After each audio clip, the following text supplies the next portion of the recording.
for building a water canal, thereby causing perennial flooding in Magboro and its environs. The two companies, Buildwell and Kachi Laboratory, were ordered to remove all obstruction on the waterway in the next 24 hours or face the full wrath of the law. The State Commissioner for Environment, Ola Oresonya, who gave the order on Thursday at Magboro, Ogun State, warned that nobody was above the law. Fowora Adesonwo has the details. A quick response to a clarion call.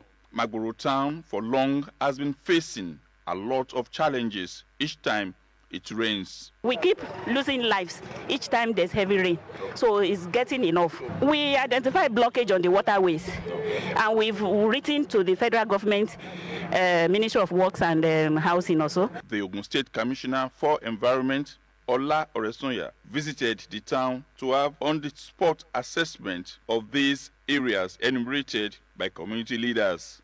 The construction they have done has been without recourse to the immediate environment.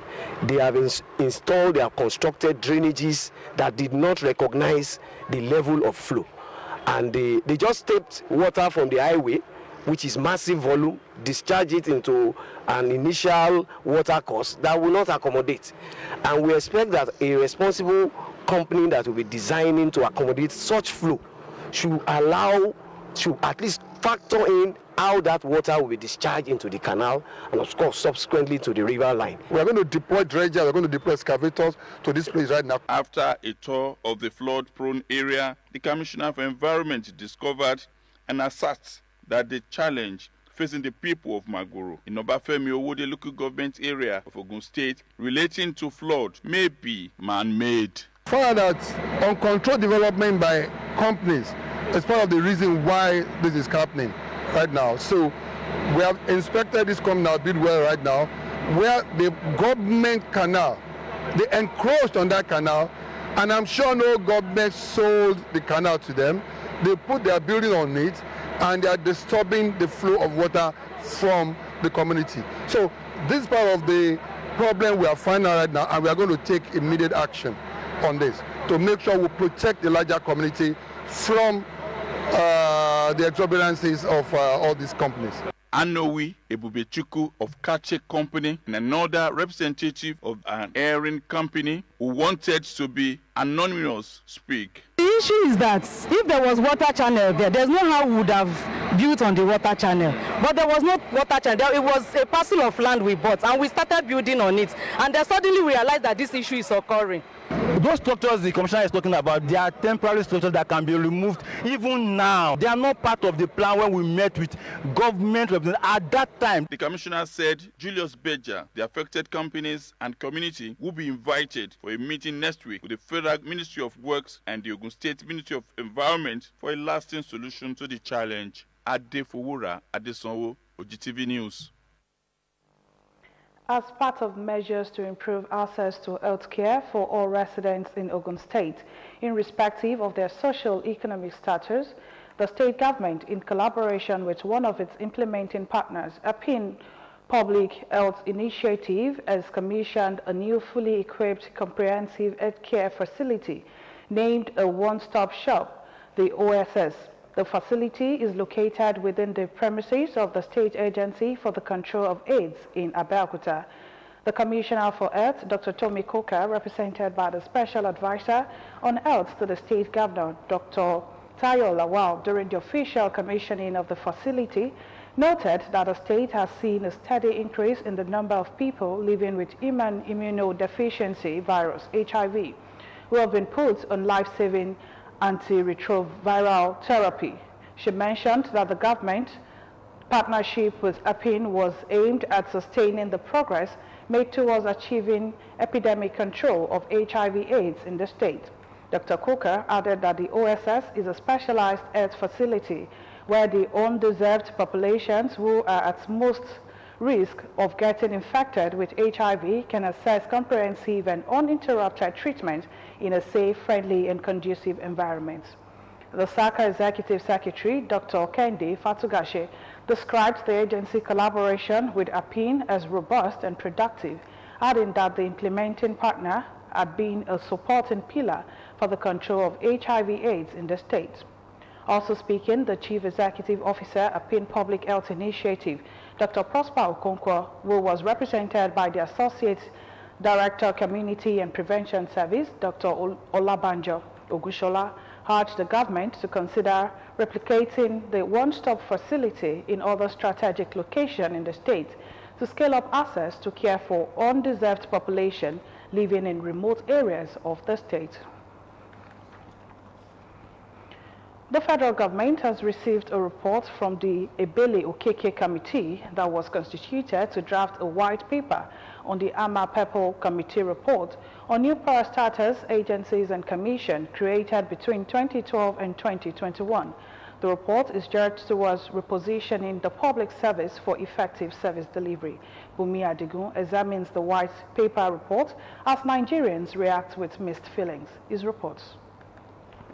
The content of the report is to address the high cost of governance in Nigeria and revenue challenges being experienced in the midst of competing societal demands, which has therefore made restructuring in the public service indispensable. Also, the need to develop diverse sources of revenue for government, as well as encourage some agencies of government to be self-funding.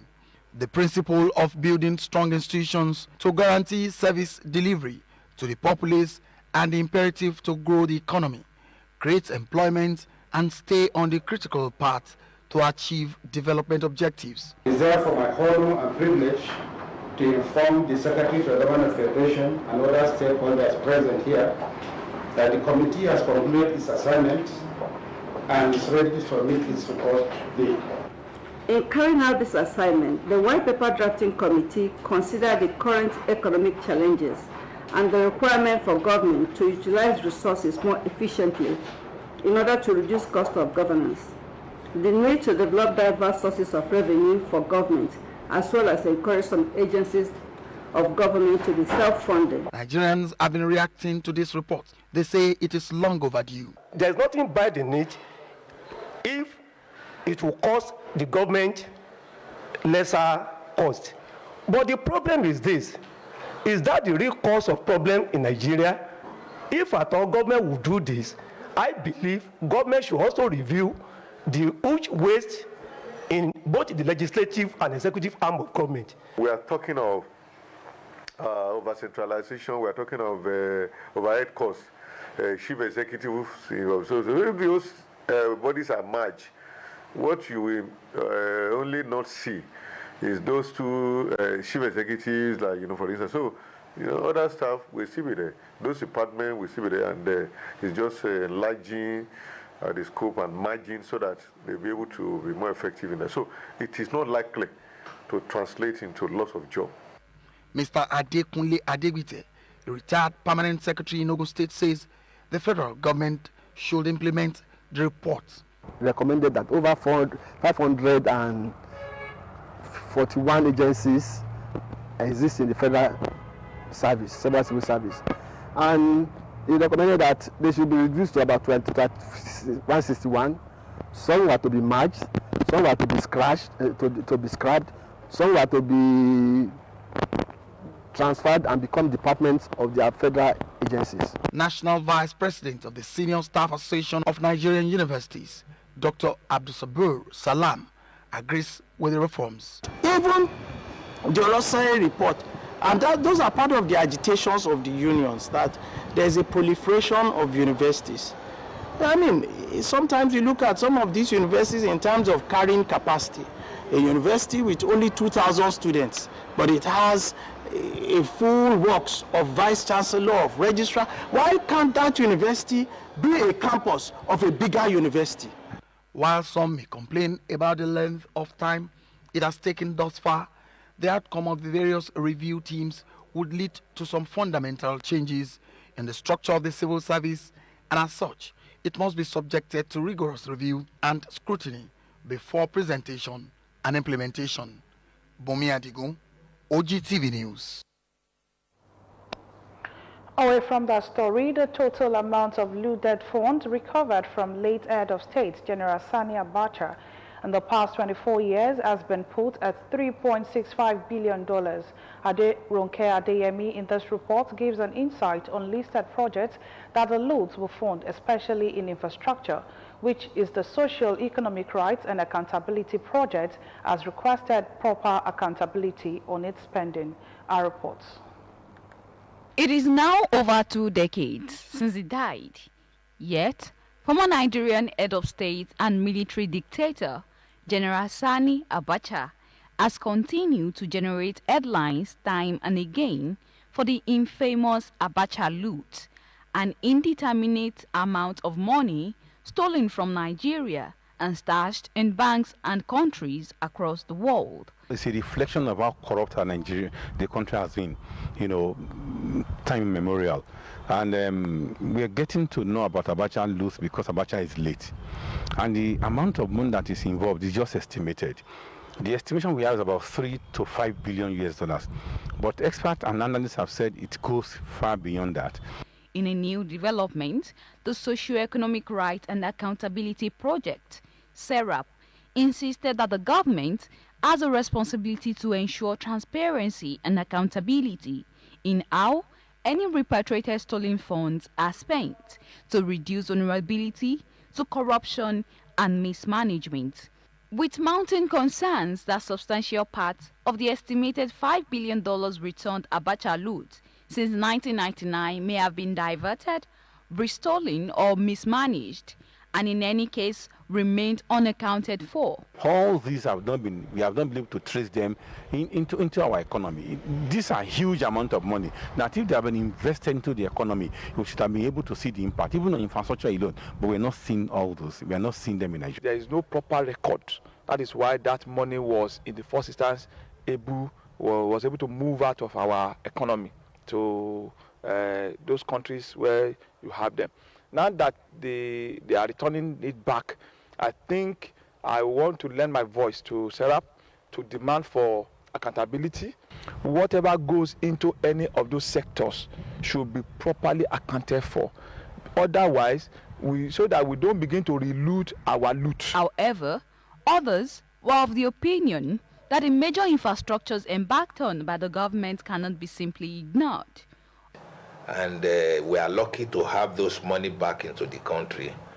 We should do everything possible to ensure that those monies are spent very well. Projects are identified, and they're actually spent on those projects with due diligence.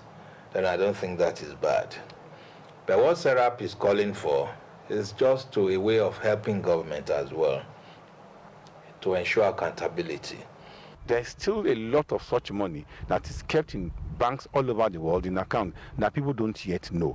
And I tell you that, into the future, we'll still keep on having stories of Abacha loot. Looting or not, respondents agreed that Nigerians need to see proper public accountability for the money, with drastic improvements in public services and infrastructure. Ronke Adeyemi, OGTV News. Still to come on the news, INEC discloses November 2022 as date for the release of final list of presidential governorship candidates. Details and more reports when we return from this timeout. Back, you're still watching OGTV Main News. The Senate has urged the National Universities Commission to get involved in resolving the conflict between ASU and federal government for the students to return to their classes. This was when the Senate Committee on Tertiary Institutions and TED Fund visited the Commission on an oversight in Abuja.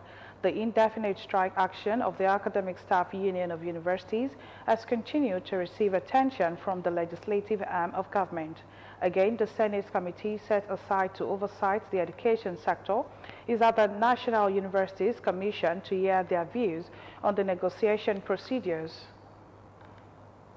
For you and the Commission who assign these universities to negotiate with us to come out clearly and tell us the truth about both claims, the claims of the ministry against the claims of the ASU union. The Commission has this to say. contribute, the secretariat. We're just going to we choose one of our officers to work with the staff of the Ministry of Education. And all the issues, as they review them, they get back to the minister, and the minister gets back to the government at the highest level. Please ensure that the universities come back on stream. That is a national call, and that is a huge chunk of your responsibility. The committee also visited the Tertiary Education Trust Fund, TETFund, and National Commission for College of Education, where it gave assurance of continued legislature support for the organization to deliver their mandate. In a related development, the National Association of Nigerian Students has urged the federal government to apply its power to hire and fire any employee while dealing with the university lecturers over the declaration of indefinite strike. It accused the Academic Staff Union of University of advertently promoting the private universities where many of them currently work and have their words. NANS considered the decision by ASU to declare indefinite strike after 6 months of warning industrial action as not only unpatriotic and unnecessary, but wicked and definitely meant to collapse the public universities and promote private ones. The Student Union President Sunday Ashefon stated this in a statement while reacting to ASU declaration of indefinite strike last week to press for some pending demands for lecturers. Sunday stated that such decision was easy for ASU to take because many of their leaders don't have their words in public universities and that many lecturers are employees of various private universities across the country.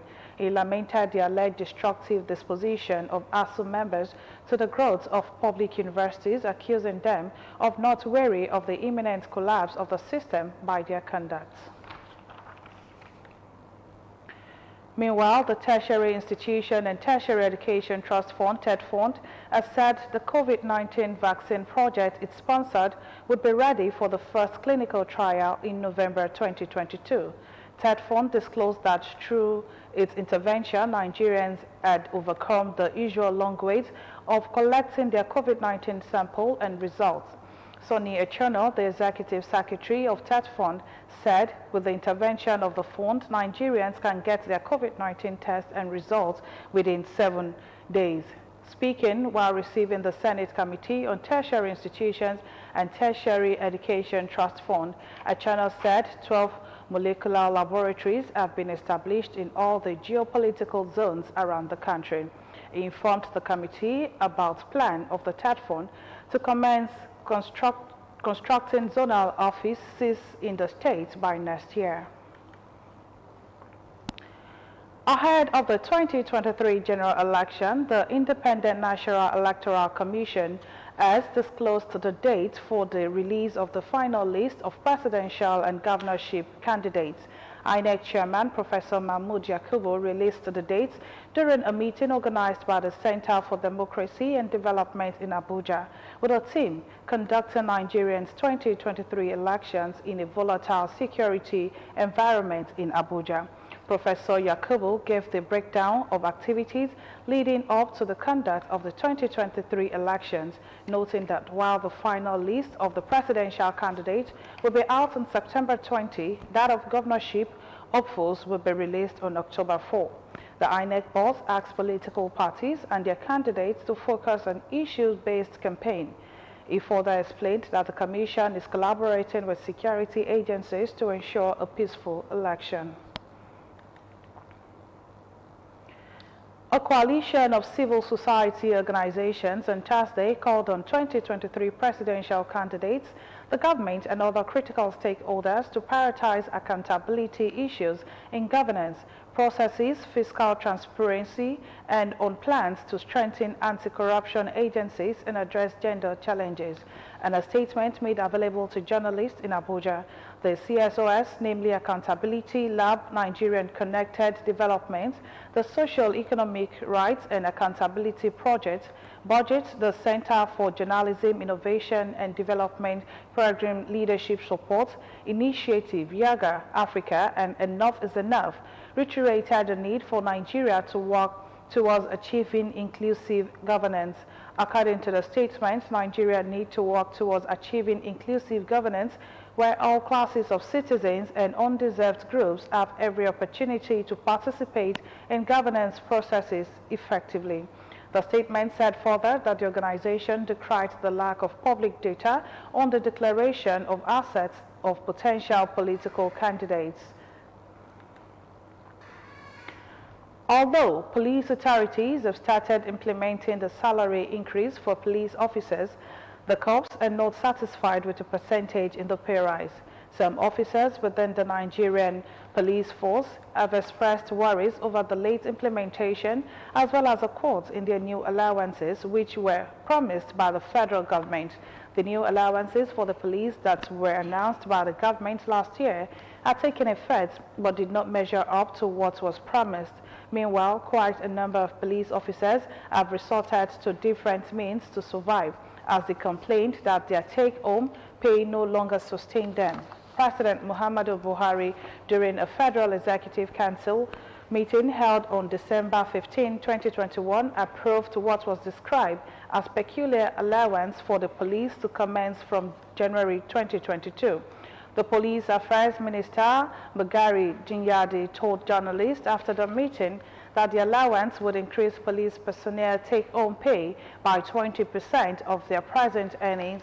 He said the salary increase was part of efforts by the Muhammadu Buhari regime to meet the demands of the NSAS protesters.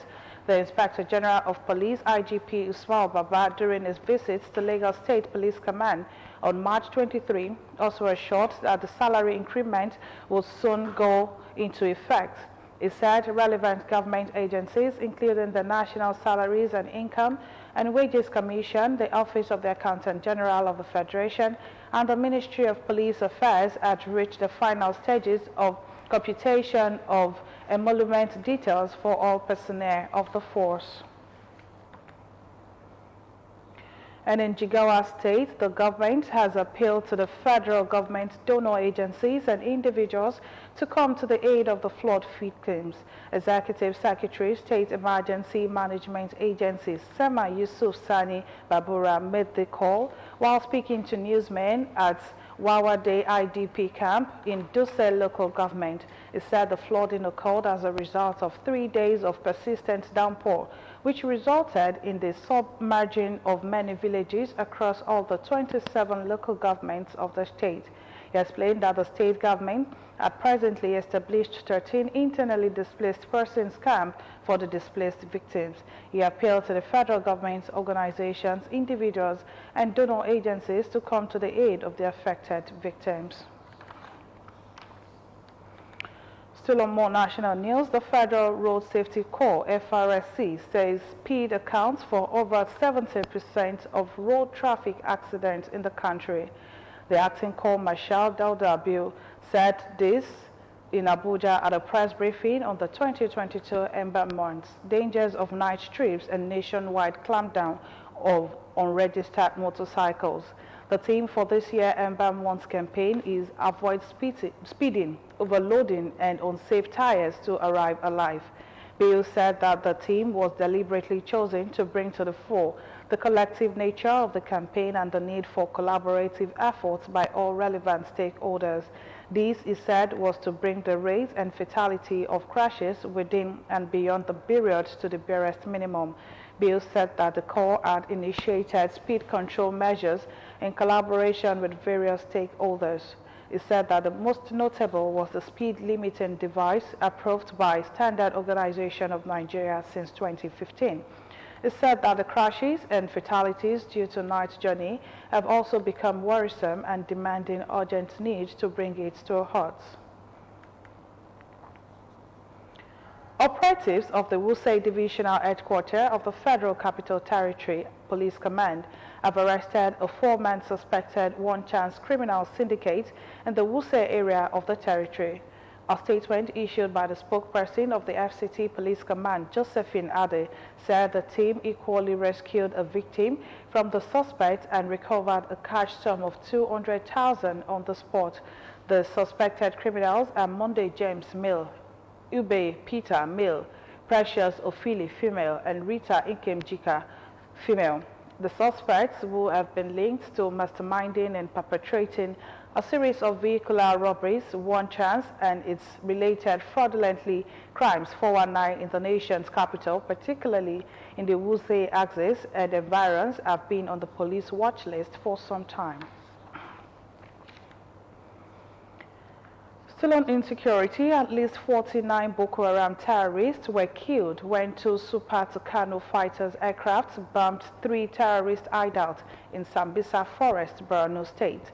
It was gathered that multiple airstrikes were conducted by the Air Task Force Operation Idinka on August 30 and 31, 2022 at the terrorist camps of Gasha, Mina, and Gazuwa in the Bama local government area.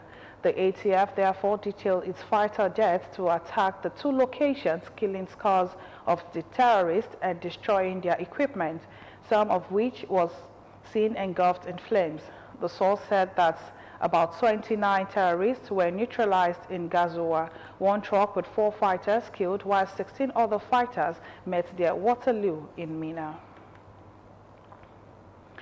Away from that story, World Letter Writing Day is all about paying tribute to the age-old form of communication, letter writing.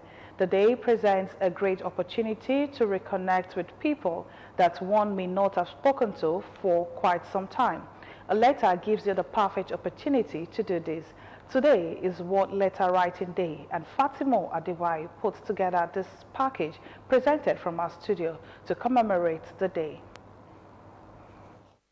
For hundreds of years, communication took place through a couple of ways. You either sit down and have a conversation with someone, or you write your thoughts and feelings down on a letter and had it delivered to them by courier. The nature of letters made them incredibly intimate, as each carried the indelible marks of its creator. Although an age-old form of communication, but it remains one of the best means. In the past, we are used to pen and paper. So, in the course of using your own hand to write on paper, you can see the style of your writing. Whether we like it or not, letter writing will continue to be part of human race. I'm speaking from the standpoint of organizations writing letters to other organizations in terms of correspondence and what have you. Every year, on September 1st, World Letter Writing Day encourages people worldwide to pick up a pen, grab a piece of paper, and write a letter. It is also a day to learn about the art of letter writing. The increasing modernization of the present world has changed all this. People don't bother about such things anymore. You know, even when they bother, not as much as in the good old days. In this digital age of text and email, it is almost unheard of to sit down and compose a letter. However, according to research, there are good reasons not to abandon letter writing altogether.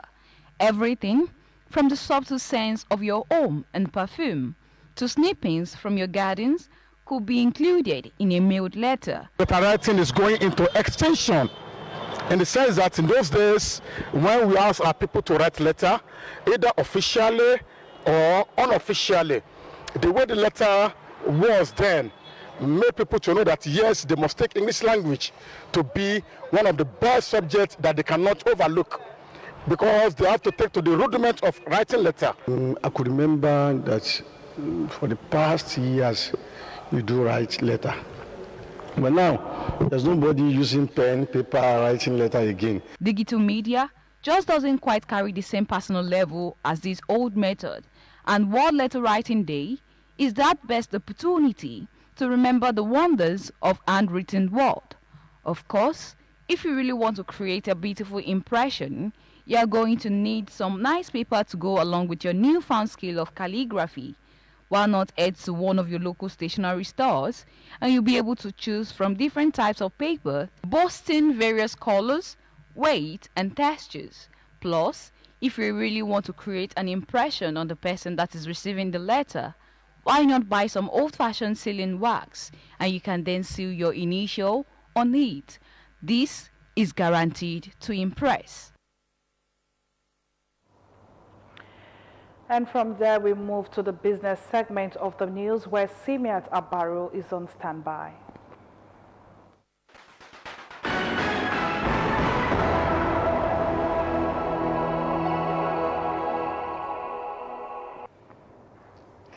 You're welcome to the business segment of the news. The House of Representatives Ad hoc Committee on Fuel Consumption has begun assessment of the volume of petroleum products being consumed in the country daily. Chairman of the committee, Uzoma Abonta, led other members of the committee on an oversight visit to tank farms in Calabar. The lawmakers were conducted round the farms by George Eneta, Regional Coordinator, Nigerian Midstream and Downstream Petroleum Regulatory Authority, South-South Regional Office, Calabar. Mr. Abonte said that in view of the current debate on whether fuel subsidy should be removed or not, the House of Representatives set up the committee to ascertain the product consumption in the country.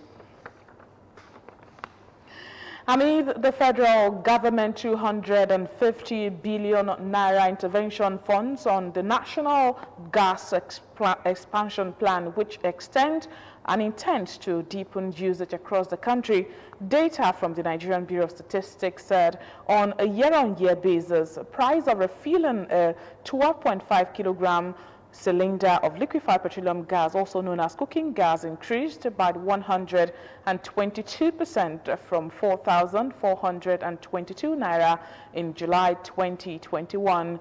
The Bureau's latest report said on its stable profile analysis, Boeing recorded the highest average retail price for the refilling of a 12.5 kilogram cylinder with 11,212 naira, followed by Delta with 10,926 naira and Ekiti with 10,883 naira. Conversely, the lowest average price was recorded in Katsina State with 8,355, followed by Yobe and Kano with 8,383 and 6,614 naira. Analysis by zone showed that the Southwest recorded the highest average retail price with 10,334 naira, followed by the South-South with 10,239 naira, while the Northeast recorded the lowest price with 9,139 naira. The value of point-of-sale transactions in Nigeria has jumped 39% to 8.03 trillion naira in 2022, according to data obtained from the Nigeria Interbank Settlement System. The data show that the aggregate POS transactions between July 2020 and July 2021 were estimated at 5.77 trillion naira. However, between July 2021 and July 2022, the volume of transactions increased to 8.03 trillion naira, indicating a 39.16% increase over the period. POS transactions increased from a total volume of 921.19 million between July 2020 and July 2021 to 1.20 billion from July 2021 to July 2022. According to the NIBSS, July 2022 alone recorded the highest number of POS transactions, registered at 2.067 million in just 1 month. And to Lagos State remained the top destination in the second quarter, with over $1 billion accounting for 69% of total capital investment into Nigeria. The total value of capital importation into Nigeria in the second quarter of the year fell to $1.53 billion from $1.57 billion in the preceding quarter, the National Bureau of Statistics said. The NBS, in its report titled Nigerian Capital Importation Second Quarter 2022, said the figure represents a 2.4% decline. The Statistical Office added, however, that the value of capital importation in second quarter of 2022 rose by 75% from $875.62 million in the corresponding quarter of 2021. The NBS said the largest amount of capital importation was received through portfolio investment, which accounted for 49.33%. And finally, a significant number of airplanes operating across the country are currently grounded due to the crisis rocking Nigeria's aviation sector. The Nigerian Civil Aviation Authority has said. Director General NCAA Musa Nuhu, who disclosed this at the stakeholders meeting in Abuja, said the fleet of aircraft were grounded until their owners carried out adequate maintenance on them. Nuhu's statement confirmed the report released on June 30, 2022 by CH Aviation, a global agency with database of airlines in the world, that only 44 aircraft were operating in Nigeria, while 79 were grounded at the time. In his address at the stakeholders event, the NCAA boss stated that issues around inaccessibility of foreign exchange, hike in aviation fuel, and the devaluation of the naira had worsened the fortunes of airlines and agencies in the sector. And that's it on business segment of the news. Many thanks for watching. Bye for now.